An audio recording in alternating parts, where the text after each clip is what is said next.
Good morning, everyone, and welcome to the Trade Talk podcast. Let's start with global markets.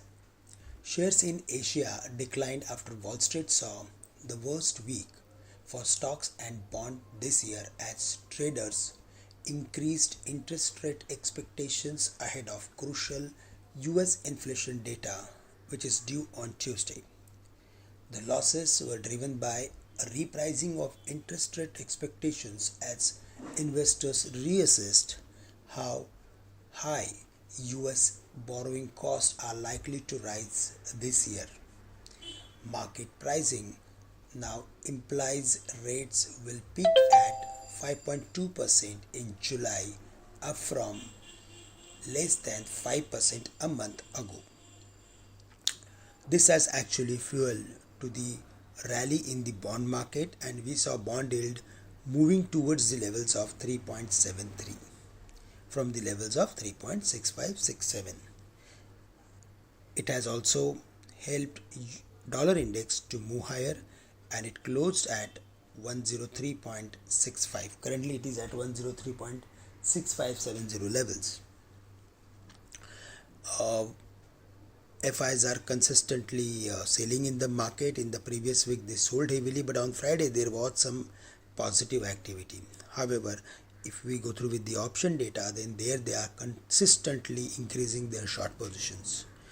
Now, if we go through with the Singapore Nifty, then it is also down by 30-40 points, and overall setup is indicating us that 15th is the day, 15th February, on which we are going to see the break of the range. We are of the view that the market is waiting for the crucial data which is going to come from US on the CPI side, and maybe that's the reason the market is narrowing down its trading activity. It was between the levels of 18,000 and 17,500. Now, in the previous week, it narrowed down to 17,700 and 17,900. So, for the next 2 days, the important levels are 17,750, to which the market has respected many times in the past, and on the higher side 17,900.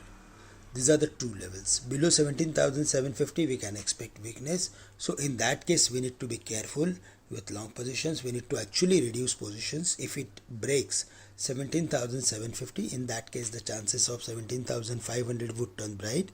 On the higher side, above 17,900 we are expecting gradual upward activity towards 17,970 or 18,000.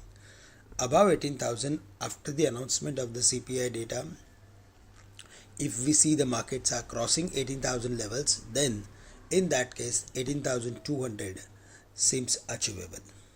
For the Bank Nifty, for the Nifty IT index and other indices, we are expecting similar sort of activity. I am to sideways sort of activity. Capital goods and engineering stocks are doing well, and they are finding support at every important decline. Also, if we go through with FMCG and pharmaceutical companies, which are the defensive sectors, then there we are expecting selective activity, and we need to be more and more stock specific for the next 2 days. That's all from my side for the day. With this I am ending today's morning podcast. Thank you very much for listening me, and have a great day to all of you.